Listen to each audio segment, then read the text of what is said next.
Welcome to the a16z podcast. I'm Michael Copeland, and we are here in front of Elliott Bay in Seattle, Washington, at the Zillow headquarters. This is another segment in our boards series. With us to help talk about all things boards, private and public, are Dawn Lepore, former chairman and CEO of Drugstore.com.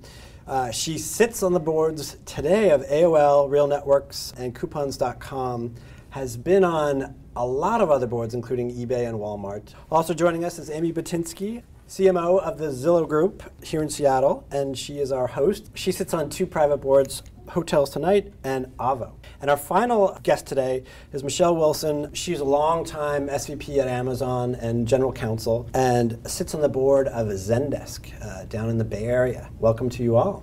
Thanks for having us here. So let's talk about boards, and I want to start with the sort of difference between private boards and public. First off, let me just back way up. Why do it?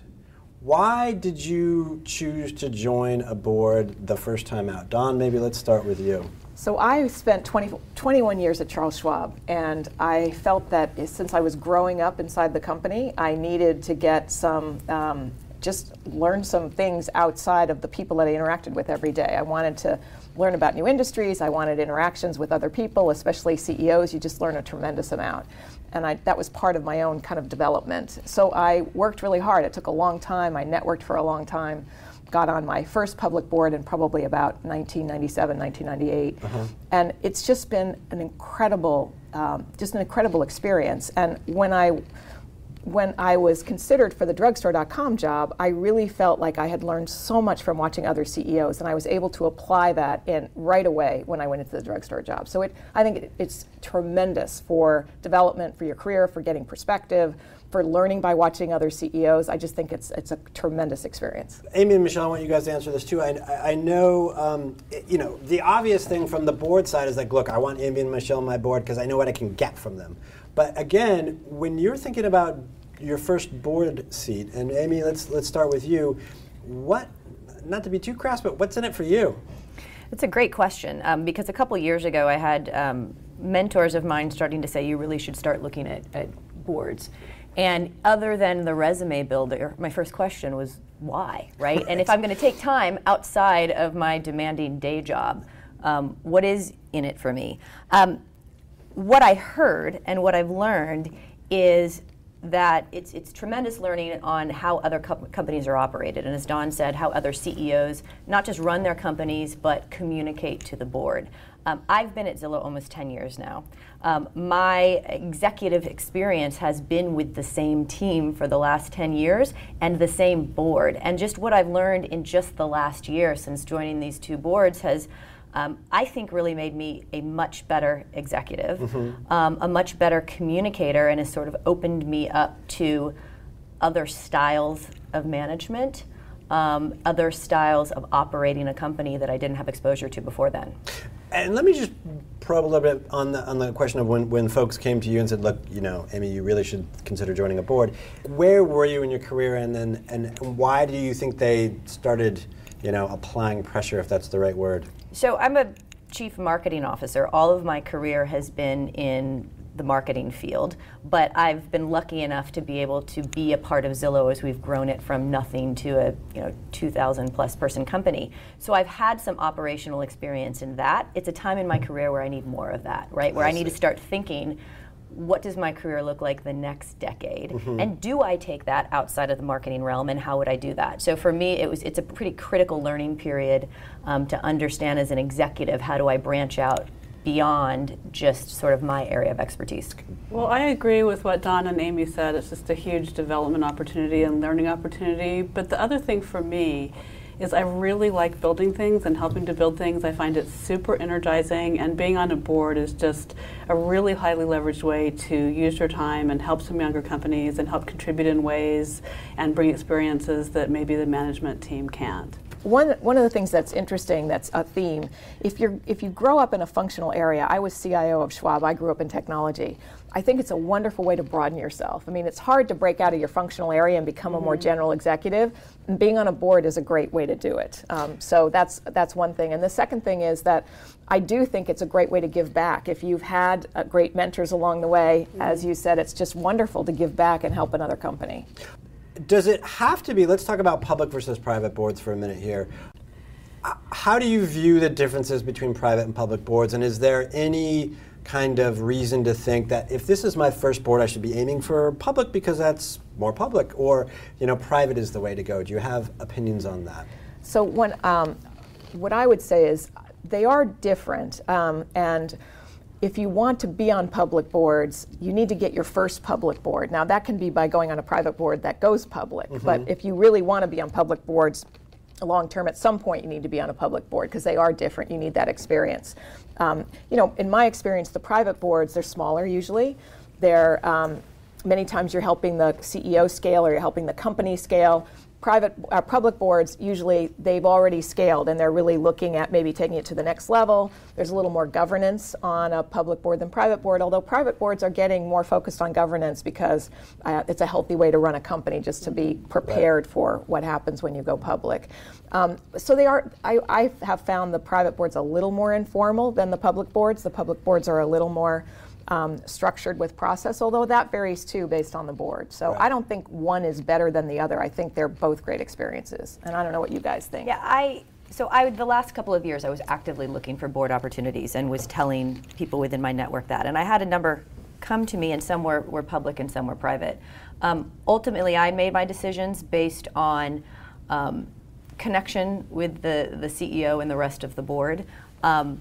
What I felt I could learn from the opportunity and what I felt I could offer to the existing mix of people. And I personally tried not to kind of sway public or private, but just find what I thought would be the right fit for me. If I'm going to spend these hours outside of my day job, where would it be fulfilling, and where do I think I could learn something to take my career to another level? Michelle, you were on Zendesk when it was private, and now it's gone public, so you must have a sort of very interesting perspective. And I don't know, like, when that happened to okay, now we need to revamp the board. I mean, certainly some investors will fall off typically when the company goes public. But what has your experience been at Zendesk in that transition? Well, just in general, putting aside Zendesk for a minute, companies do tend to transition their board around the time they go public, hopefully a year or two so the directors can get up to speed. They need to add independent directors. There are a bunch of regulatory requirements. You have to have 3 independent people on audit, a couple of people on other committees. So you really do have this need for independent directors for the first time. Beyond that, companies are such a wide range. I mean, you have a huge range of private companies from, little tiny 2-people startups to very mature private companies that could be public if they wanted to. Similarly, with public companies, you have companies that are just public, all the way to the very biggest companies in the world, and the processes and experience, I think, is very different. Zendesk is at my favorite stage, which is the growth stage, and it was fun to work with the company as it was putting in all of the mechanics of being a public company, and at the same time it was continuing to grow the business. Michelle, let's focus on your experience right now for a little bit. You are a general counsel, presumably you're a lawyer. Yes. So what role do you play on the Zendesk board, and how do you kind of see, if we're thinking about there are slots on boards, what are those slots and how do they get filled? Yeah, so to speak about me in particular, so I think of myself as a business person first and a lawyer second at this point. I've been doing it for so long and had such a broad role at Amazon for so long across so many different businesses that in the context of a board meeting, I'm interacting in a business role. Sometimes I'll see a small legal issue or something and raise it or address it, but it really is a broad business role. And Zendesk has a great general counsel too, so there's really not a lot for me to do on the legal side. And I think, again, we talked about this already, but part of being on a board is really broadening yourself beyond whatever that basic functional area is and getting that broader experience and contributing in a broader way. There's no slots. Like, I don't think of slots, right? I mean, to your point, you can't be a one-topic board member. That just doesn't work, and you're not contributing to the board. So I think every company is different, and you've probably found that with Zendesk, right? I mean, some need different skill sets, but it's not a slot for a lawyer, a slot for a technician, a slot for a marketing person. I don't think very many boards operate that way. So, I mean, it sounds like the message is you come in with your sort of own personal expertise, broad or narrow or otherwise, but you need to be willing to kind of jump in and think broadly about all sorts of things. Absolutely. Right. And even there are some spots like public companies board you need to have a financial expert. Yes, but even that financial expert needs to be able to contribute very broadly across all issues. Right. Amy, you are on your first 2 boards. What's been surprising as a board member? So you've presented to hundreds of board meetings, I'm sure, from the other side. Now that you're on a board, what's been surprising to you? Well, it's been interesting certainly to see and learn the different ways that various CEOs communicate with their board and the different ways that boards spend the time together. Comparing that to Zillow's board, which I'm very familiar with, and these two, there are some of them that the entire time is spent giving an update on the business. And then there's very little time at the end for the board to actually give feedback and talk about bigger issues. There are some that materials are sent in advance, we read it all, and then we spend the whole time talking about big picture issues. And I think I've learned a lot about what works best in board meetings, and I've been able to give feedback to the CEOs at the boards that I'm on. So that's been really, I think, interesting and enlightening to me. But also the various roles that different board members play. On one of the boards, I'm the first independent director, an person who's an operator today in a room full of VCs. So I think there's an interesting juxtaposition, and everybody has a different perspective, and that's been something that's been really interesting to learn as well. Dawn, you have the most experience around this boardroom table. What are some of the obstacles that you think first-time board members, or maybe not even first-time, but experienced board members face, and what do you need to be prepared to sort of get through? And maybe it's finding your own board presence and personality, or you think you know what you're doing, and maybe you do, but maybe you don't. You don't really. First of all, every board's different, as everybody has said, and so you have to figure out what's the culture of the board, what are the norms of the board. It was interesting when I was interviewing for the Walmart board, somebody asked me the best question I've ever been asked in an interview, and I actually use it. They said, do you have enough self-confidence to not talk? And I thought it was a very wonderful question, because board meetings can go awry if somebody wants to hear themselves talk. And so you need to know that you don't always have to say something. So I think that's, and I always tell people when they're new on a board, do a lot of listening. I mean, do a lot of listening. Although once again on my Walmart board, the first board meeting, I listened, I took lots of notes, and we got to the end of the meeting, and the chairman said, okay, now it's time for each board member to spend 10 minutes talking about their perspective. And I thought, oh my God, I'm brand new. I don't have a perspective.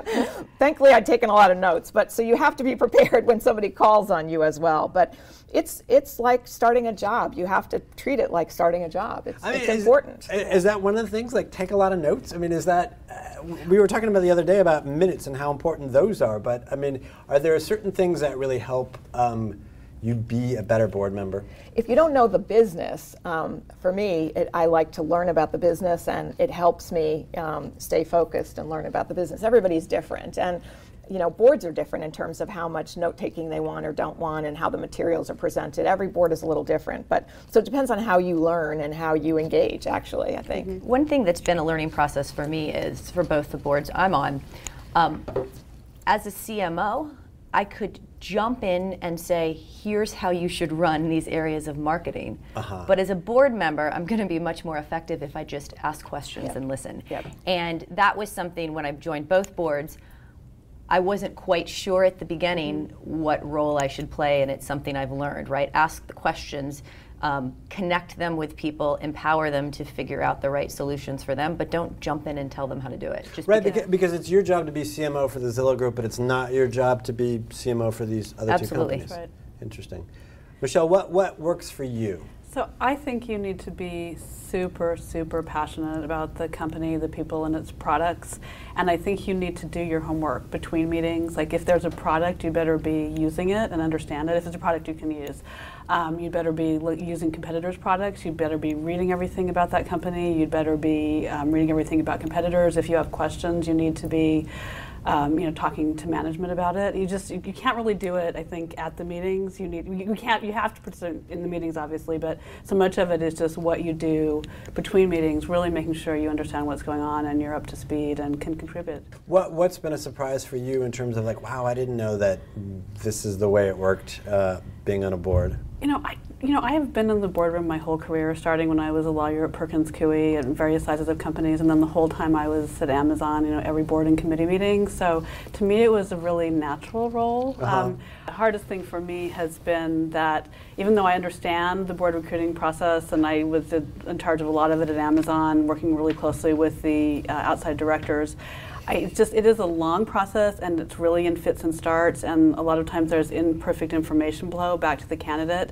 And I like to drive things, and so I've just had to force myself to be really patient. One of the things about being on a board is that it's this sort of chicken and egg problem. People who are on boards get invited to be on other boards, but how do you break through that? And Dawn, you probably help folks, all of you, do this process, but what works well, and what would you advise? So I don't know that there's any one thing that works well. I think there's a variety of things.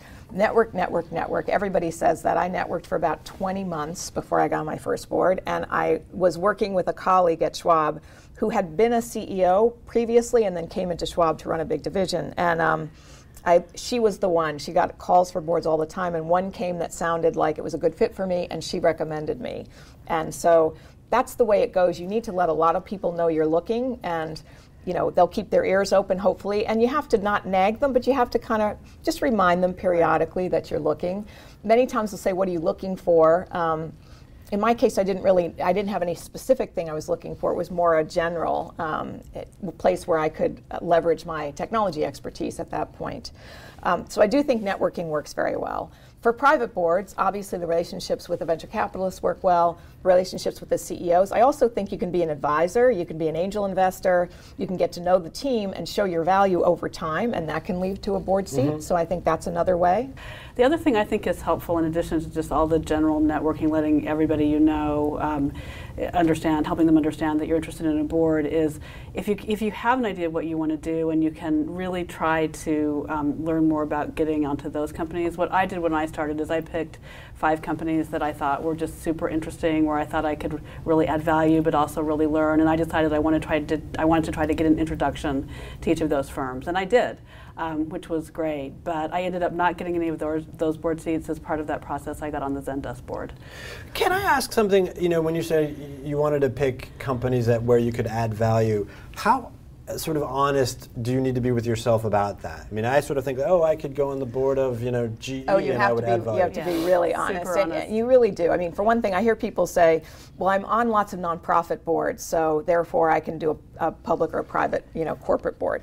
They're nothing like each other, nothing at all. As far as I'm concerned, doing nonprofits, which are great things to do, that's not going to prepare you for a board. And you have to be honest. So, if you're a marketing person or a technology person, does the company need that expertise, right? I mean, you're not going to go to a company that's doesn't have a brand and has never marketed and never wants to market. That's not going to be a good fit. I'm not going to go to you're not going to go to a company. Now I've been a CEO, but before I wasn't going to go to a company that thought technology was the, evil of all evils. That's not going to work. So you have to be really honest about what you bring to the table, and you have to, and you can't just say I want to be on a board because it's good for me. You have to say, what can I add to the company? How can I be helpful? I've scaled things, or I've, whatever it is. I mean, Amy, CMO, that role at a company is obviously very vital, but it's sort of a non-traditional role at many boards, but not today. Like, more and more people are looking for people like you to help them. Why do you think that is, certainly in the technology world, but maybe more broadly? Well, I think certainly for private companies and earlier stage venture funded companies, nailing the marketing and the growth is going to be essential to whatever they want their next stage to be. So I think it's an easier sell sometimes for private companies. Where I've been contacted on public companies, though, it's often something where the marketing isn't working, right? Or they have a new competitive set. So I think from a skill standpoint, I hear people a lot who are looking for a marketing background, and often a marketing background like mine, which has a lot of non-traditional marketing, non-spend marketing in it. But what I've also found, though, is just from the operator standpoint, yes, I'm a kind of a functional marketer, but I've been a part of a team that built Zillow from the beginning, right? So the on one of the companies where I'm on the board, for example, I just joined the comp committee, and what I can offer there as far as organizational structure to this and putting more structure to how we handle performance reviews and comps, I think is really relevant and isn't just marketing focused, it's operator focused. Let me ask you guys this, and you can name names or you don't have to, but what has been the best board you've served on, or to put it another way, kind of some of the best board meetings, and why? Like what was it about this board or this like session or this intense period that worked so well? Well, I can't name. That would be inappropriate for me to name names. I mean, I've enjoyed all the boards that I've been on, but the meetings I find most enjoyable are the ones that are dealing with strategy, the ones where you're not just having a presentation, which sometimes is necessary, and I understand that, but the ones where you're actually engaging around the strategy, those are very interesting, and where the CEO really uses the board very strategically. And I've been lucky enough to work with many, many CEOs who use their boards very strategically, and that's really fun. It's you feel like you're making a contribution, and you're learning a lot at the same time. Everybody wants to make a difference. You want to walk away from a board meeting feeling like, wow, I contributed, I made a difference. And sometimes that's what makes a good board meeting as well. If you could, let me just poke on that a little bit. If you could tell CEOs how to use their boards well, what would you tell them?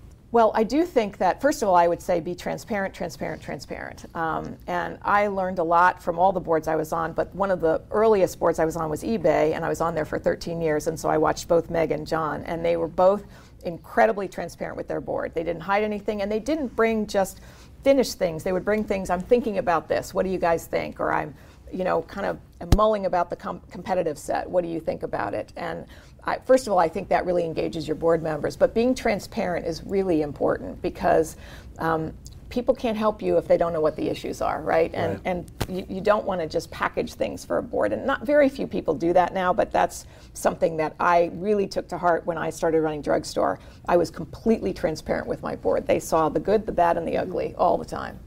And I think the best board meetings also are those where the time is used to talk strategy, to answer to discuss and answer big questions, versus to walk through every area of the business and give an update.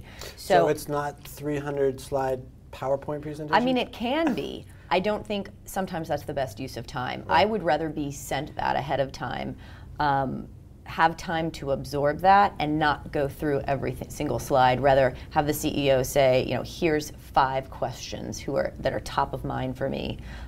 You've now seen how the business is doing. Here's the big things that keep me up at night. Let's discuss. Right. Michelle.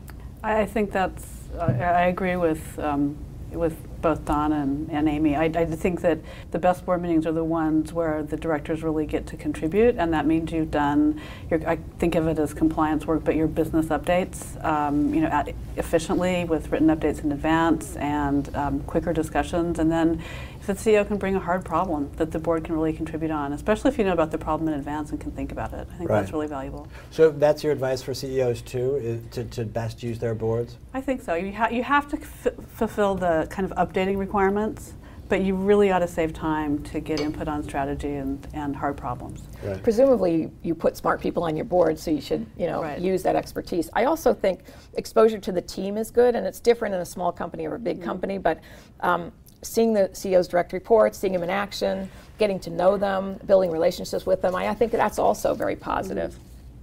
What drives you bananas about being on board sometimes? And let's get back to Amy. You talk about, like, if I'm going to do this, with all the vast extra time you have, how much time is it? I don't know if driving me bananas is the right term, but there are challenges to it when you have a demanding day job, that there are weeks when you have time to devote to it and weeks when you don't, and often something big or urgent happens on those weeks when you really don't have the time, right? So figuring out how to balance that, how to be a good board member, to be available for the CEO and other board members, but also balance that with your current challenges in your job and things you sometimes can't plan for. It's hard.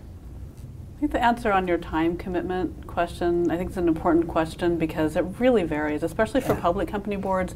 I think you can be sailing along and spending really not very much time, but if something big happens, you're going to have to focus on it, and you're going to have to focus on it now. And so when you take a board seat, you need to be prepared to make that commitment and to understand that it's a very variable time commitment. And one thing for first-time board members too is securing the support of your own boss or CEO or board members that you'll be spending time away or traveling away from your job for this sort of thing, and making sure they're supportive and can help you in this. Let's switch gears a little bit. We are in Seattle, and we are looking out over Elliott Bay. What's the Seattle tech scene like these days? You know, I came up from the Bay Area, which there's a tech scene down there, certainly. Amazon, Microsoft, Zillow. What is the Northwest sort of doing a good job at right now, and how are things changing? There's lots of exciting young companies here now. I think it's getting much more vibrant, and I think we're going to see even more over the next 5 to 10 years. There's a great angel investing network. I've been doing some advising and a little bit of investing, and I've been very impressed with the quality of the CEOs that I'm seeing, the quality of the ideas, and I've seen a big change in the 10 years I've been in Seattle. It's much more vibrant. There's much more going on now. I think it's pretty exciting. I think there's an interesting parallel to the, I guess, personality of Seattleites versus the Bay Area that you can see in a lot of the companies here. Seattleites are a little less ego-driven, a little less apt to talk about themselves, and you see this in companies in good ways and bad ways. So in bad ways, what I see sometimes with startups and early stage companies is they don't go into this saying, you know, I'm going to rule the world and build the biggest thing I can and everyone's going to know about it. They come into it saying, you know, we have a really good idea and we're going to play around this and see what happens. But sometimes that can hurt companies in not setting their ambitions or taking big enough swings or investing in things like PR and marketing early on. On the good side of it, I find that tech workers in Seattle are loyal. We don't have the types of problems that our Bay Area office has and others have of people every 18 months to 2 years looking for the next thing that's going to pay them more. And I think that pays off in the companies we build here in Seattle, and that we're able to get people who are loyalists, who believe in the dream and who stick around to see it happen, don't just kind of easily hop to the next thing. I think that's great. More companies are seeing that now, though, and seeing the tech talent here, and we have plenty of prominent Bay Area names opening offices up here, which now makes the job market more competitive. I agree, Amy, but you know, it's interesting. People said that to me years ago. You know, in the Bay Area, people want to change the world. Up here, they want to have a single or a double, you know, that kind of thing. I've seen a real change in the last few years. I'm seeing CEOs who are kind of dreaming big and founders. So I do think I agree with you. Seattle has a very different personality than the Bay Area, very different. And I agree with everything you said about the personality. But I am seeing a little bit of a change. And I do think the tech market's getting more competitive up here than it was. Well, and we definitely have more, I'd say, mid-stage success stories than we did a decade ago. A decade ago, it used to be early stage startups and, you know, Microsoft, Amazon, and the big guys. Right. Now in the middle, you've got the Zillow, and Concur and other companies that have, you know, seen successful IPOs, that have seen successful sales, that are building you know, bigger workforces and bigger brand recognition. And I think that's sort of kind of spreading out and exciting everyone. I mean, it's interesting. I mean, Seattle also has another swath of non-tech companies that are doing incredibly well, as you know, too. So. Yes. Michelle, you were saying. Well, I think another positive change over the last 5 to 10 years, I think there's a much broader base of seed and angel investors, which is really helpful for the younger companies. I think it's a lot easier to get funding here now than it used to be. I mean, hopefully it's going to get easier still, but it's definitely getting better. Right. There's a great angel network here, I think. It's really grown up in the last 5 to 10 years. And that's a function of success at companies like Microsoft and Amazon and Zillow. Partly, part of it, yeah. I will say that having grown up here and then looking at South Lake Union, where Amazon's building things and where Paul Allen owned kind of that, I mean, Seattle looks like it's changing more than, you know, any city in the Bay Area. I will say that. It's changed a lot. It has changed a lot, and in good ways too. Yeah. So, well, I want to thank you guys all so much, Dawn, Amy, and Michelle. This has been great, and I really appreciate it. Great. Thanks for having us.